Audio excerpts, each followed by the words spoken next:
এখানে তিনি পৃথিবীর পক্ষ থেকেও একটা মসজিদ নির্মাণ করেছেন। এই মসজিদের নাম হলো মসজিদুল কুবা। যে মসজিদে 2 রাকাত নামাজ আদায় করলে একটি উমরা করার সওয়াব পাওয়া যায়। সুবহানাল্লাহ। এই মসজিদুল কুবা তিনি নির্মাণ করেছিলেন। এরপর যখন মদিনায় গেলেন তখন মদিনায় সর্ববৃহত্তম মসজিদ মসজিদুল নববী, যে মসজিদের ব্যাপারে রাসূল সাল্লাল্লাহু আলাইহি সাল্লাম বলেছেন এটা হলো আমার মসজিদ। মসজিদে নববীকে রাসূল সাল্লাল্লাহু আলাইহি সাল্লাম বলতেন কি এটা আমার মসজিদ। আমার মসজিদে যে নামাজ আদায় করবো সে যেন 50,000 রাকাত, 1 রাকাত নামাজ আদায় করলে 50,000 রাকাত নামাজের সওয়াব আমলনামায় লেখা। সুবহানাল্লাহ। মসজিদে নববী। আর হেরেম শরীফে যে মসজিদ মসজিদুল হারাম, ওখানে 1 রাকাত নামাজ 1 লক্ষ রাকাত নামাজের সমপরিমাণ। সুবহানাল্লাহ। এই হলো মসজিদের মর্যাদা। এরপর আর মসজিদের মর্যাদা হলো মসজিদুল আকসা, যেটা ফিলিস্তিনে অবস্থিত। সেখানে 1 রাকাত নামাজ 25,000 রাকাত নামাজের সমপরিমাণ সওয়াব। সুবহানাল্লাহ। এছাড়া আমাদের জামে মসজিদগুলোতে যদি কেউ নামাজ আদায় করে, একটি জামাতে নামাজ আদায়ের সওয়াব লেখা হয়েছে 27 গুণ। 27 গুণ বেশি সওয়াব। যদি কেউ জামাতের সাথে নামাজ আদায় করে তাহলে এটা সহিহ বুখারী হাদিসে আসছে, আব্দুল্লাহ ইবনে ওমর রাদিয়াল্লাহু আনহু বলেন, সালাতুল জামাআতি তাফদলু সালাতুল ফারদ বি27 দারাজা। যদি কেউ জামাতের সাথে নামাজ আদায় করে একাকী সালাতের চেয়ে তার মর্যাদা 27 গুণ বেশি। সুবহানাল্লাহ। এটা হলো সাধারণ জামাতের নামাজ। আর যদি কেউ জুমার মসজিদে জামাতে আদায় করে, যেখানে আযান হয়, এই আযান শুনে যারা মসজিদে এসে জামাতে আদায় করবে তার সংখ্যা হলো 500। জামার মসজিদে, জামে মসজিদে যদি কেউ জামাতে নামাজ আদায় করে তাহলে সে 500 গুণ বেশি সওয়াব পাবে। মানে 1 রাকাত পড়লে 500 রাকাতের সওয়াব তার আমলনামায় লেখা হবে। সুবহানাল্লাহ। এই হলো মসজিদের মর্যাদা। এছাড়া আর কোনো মর্যাদা পাওয়া যায় না। এই পর্যন্ত সীমাবদ্ধ। যার অন্য কোনো মসজিদে পড়লে যে বাইতুল মুকাররম আছে আমাদের, ওখানে পড়লে এত বেশি সওয়াব, এই উদ্দেশ্যে সেখানে যাবো, এই উদ্দেশ্যে যাওয়া যাবে না। মসজিদের ফজিলত হচ্ছে এই সমস্ত মসজিদ ছাড়া অন্য কোনো মসজিদে বিচরণ করা নিষিদ্ধ আছে ফজিলতের উদ্দেশ্যে। কিন্তু যদি কেউ ইলমের উদ্দেশ্যে যায়, শিক্ষার উদ্দেশ্যে, যেখানে হচ্ছে আমি ওই জায়গা থেকে শিক্ষা অর্জন করতে পারবো বেশি, জানতে পারবো বেশি, সেই উদ্দেশ্যে সে যেতে পারে। শিক্ষা ছাড়া বেশি সওয়াবের উদ্দেশ্যে মসজিদ ভ্রমণ আবার নিষিদ্ধ। এই ফজিলতপূর্ণ মসজিদ ছাড়া অন্য কোনো মসজিদে ফজিলতের উদ্দেশ্যে বিচরণ করা কি নিষিদ্ধ আছে। যার মসজিদে সে নামাজ আদায় করবে। এটাই হলো মসজিদের সম্মান। মসজিদ এমন একটা জায়গা যেখানে আমাদের এখনো আখিরাতের সওয়াবের বিশাল একটা ভান্ডার, বিশাল একটা সওয়াব মসজিদ। এই হিসাবে মসজিদের গুরুত্ব অনেক বেশি। এই জন্য রাসূল সাল্লাল্লাহু আলাইহি সাল্লাম মদিনায় সর্বপ্রথম তিনি মসজিদ নির্মাণ করেছেন। তার নিজের ঘরের চাইতে মসজিদ কোথায় হবে সেই গুরুত্ব আগে দিয়েছে, আল্লাহর ঘরে বলেছে। এই জন্য একজন মুসলমান তার নিজের ঘরের চাইতে গুরুত্ব দেবে কি মসজিদ, কারণ এটা আল্লাহর ঘর। এটা দুনিয়া এবং আখিরাত উভয়ই জগতে আমার কল্যাণ বয়ে আনবে। এই জন্য মসজিদের গুরুত্ব একজন মুসলিমের জন্য একটা অপরিহার্য একটা বিষয়, প্রত্যেক মুমিনের জন্য। এছাড়াও মসজিদ আমাদের সওয়াবের স্থান। এরপর আমরা যখন মসজিদে আসি, একত্রিত হই দৈনিক 5 বার, সবাই এখানে কোনো দুনিয়ার উদ্দেশ্য, আমরা দুনিয়ার উদ্দেশ্যে বিভিন্ন জায়গায় একত্রিত হই, চায়ের দোকানে, হাট বাজারে, মাঠে ঘাটে, পুকুর ঘাটে, সমস্ত জায়গায় একত্রিত হই। সেখানে উদ্দেশ্য থাকে কি দুনিয়া। কিন্তু মসজিদ এমন একটা জায়গা যেখানে আমাদের উদ্দেশ্য মানে কি? আখিরাত।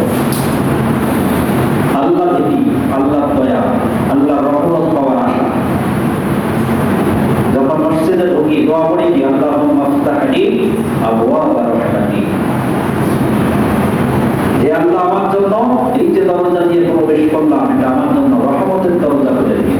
সুবহানাল্লাহ। যে দরজা দিয়ে আমি প্রবেশ করলাম এটা যেন আমার জন্য বিশাল একটা রহমতের দরজা হয়ে যায়। এই দোয়া আমরা মসজিদে আসার আগেই পড়ি।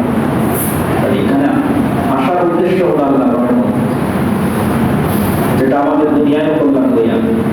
যদি আখিরাতের উদ্দেশ্য আমরা এখানে আসি, কিন্তু আমাদের এর জন্য দুনিয়ারও আল্লাহ অনেক কল্যাণ দান করে দেন, তারা মসজিদ মুক্তি পাবে। মসজিদ আমাদের পাঁচবেলা যখন আমরা একত্রিত হই, এটা আমাদের সামাজিক একটা বন্ধন, আত্মিক পবিত্র একটা বন্ধন সৃষ্টি করে, যে আমরা সবাই এক কাতারে দাঁড়িয়ে যাই। এখানে বয়সের কোনো ভেদাভেদ নেই, অর্থের কোনো ভেদাভেদ নেই, জাতি বর্ণের গোষ্ঠীর কোনো ভেদাভেদ নেই, সবাই আমরা সমান। যে আগে আসবে তার স্থান, সে যত নিম্ন শ্রেণীর মানুষ হোক, আগে আসলে তার স্থানটা নেই আগে, আর শেষে আসলে সে যত সম্মানিত ব্যক্তি হোক তার স্থানটা শেষে। মসজিদে যেন এই বৈষম্য না হয়। মসজিদে রাসূল সাল্লাল্লাহু আলাইহি সাল্লাম ঘাট টপকে আসতে নিষেধ করেছেন, যেন কেউ ঘাট টপকে না আসে। এটা মহা অন্যায় যে মসজিদে মানুষের ঘাট টপকে আসবে। আর দ্বিতীয় হলো আমাদেরও বসার স্থানগুলো আগে যারা আসবো আগে আগেই করি, পিছনে না। কারণ আগে এক কাতারের চেয়ে আর এক কাতারের মর্যাদা আসমান জমিন তফাৎ। সামনের কাতারের চেয়ে পিছনের কাতারের মর্যাদা কি আসমান জমিন এরকম তফাৎ, সাধারণ তফাৎ। এই জন্য আমি কেন ছেড়ে দেবো সামনের চাই, এই জন্য আগে আসবো, সামনে বসে দেবো, কাতার করতে দেবো। এই মর্যাদা কেন ছেড়ে দেবো, এই সওয়াব কেন ছেড়ে দেবো? আমরা দুনিয়ায় 1 টাকা যেখানে বেশি হবে সেটাকে সহজে তো ছেড়ে দেই। 1 টাকা যে জিনিসে লাভ হবে সেটাই তো চাই।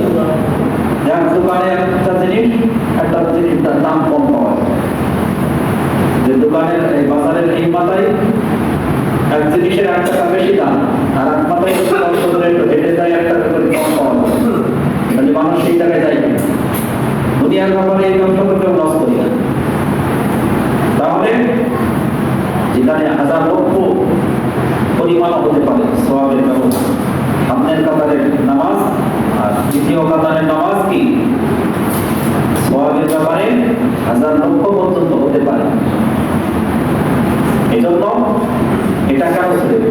রাসূল সাল্লাল্লাহু আলাইহি সাল্লাম বলেছেন, যদি কেউ সামনের কাতারে নামাজের ব্যাপারে জানতো আর আযানের ফজিলত কি, এই দুইটা জিনিস যদি জানতো তাহলে মানুষ লটারি করবে।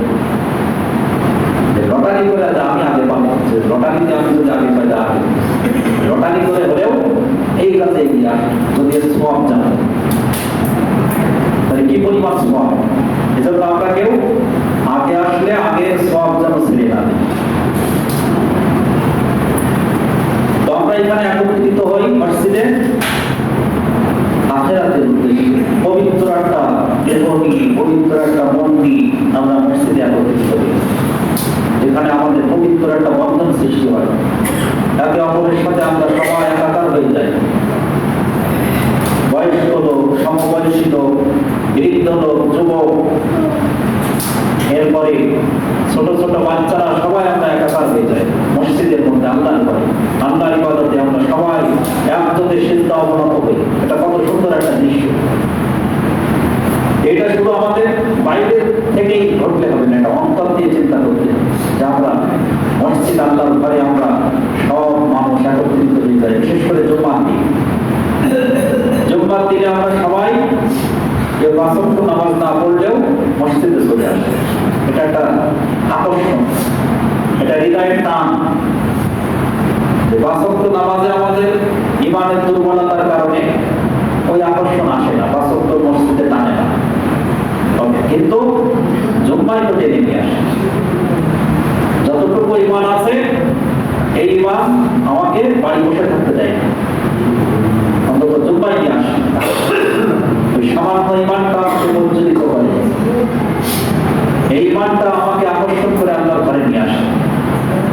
তাহলে এটাও আমাদের সব সমাজের সব মানুষ আমরা একাকার হয়েছে।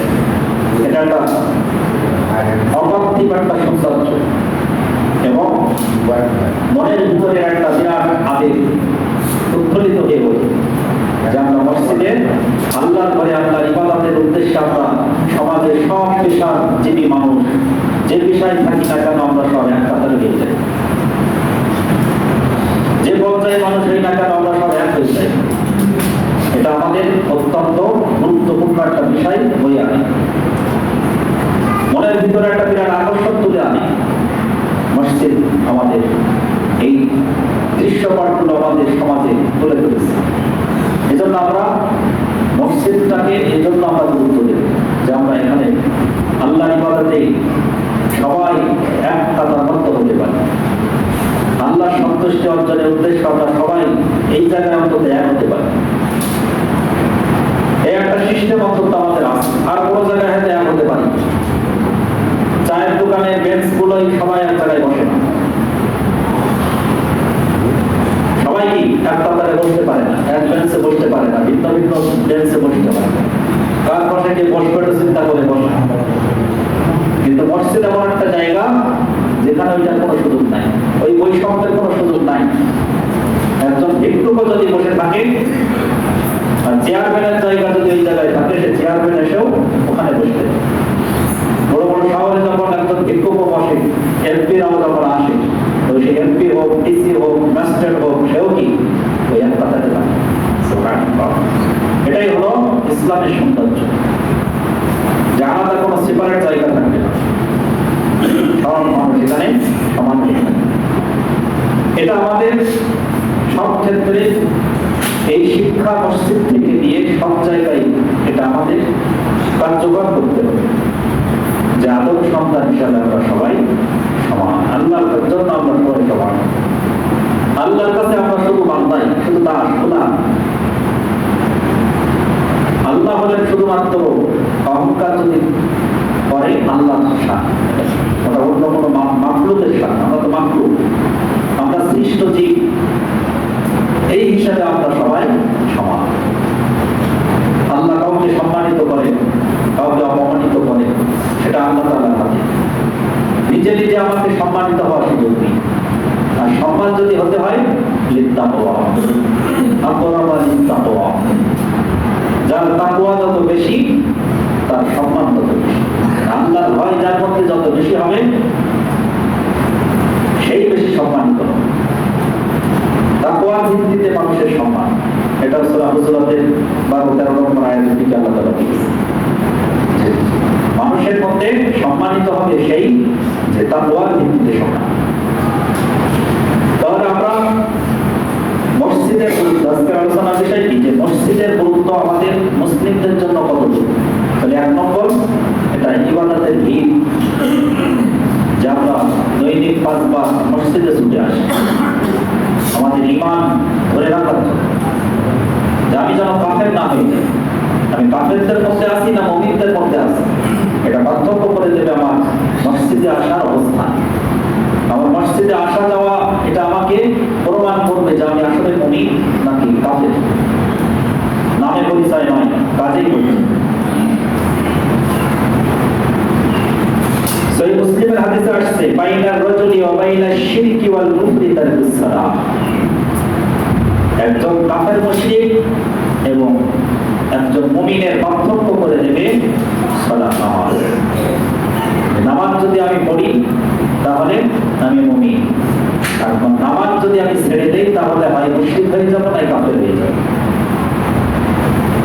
আকিমিস সালাহ, আল্লাহ তাআলা বলেন যে ওয়ালা তাকুনু মিনাল মুশরিকিন, তোমরা নামাজ আদায় করো, মুশরিক হয়ে যাও না। সূরা রুমের মধ্যে আছে ওয়ালা তাকুনু মিনাল মুশরিকিন, তোমরা নামাজ আদায় করো, কায়েম করো, প্রতিষ্ঠিত করো, ওয়ালা তাকুনু মিনাল মুশরিকিন, মুশরিক হয়ে যাও।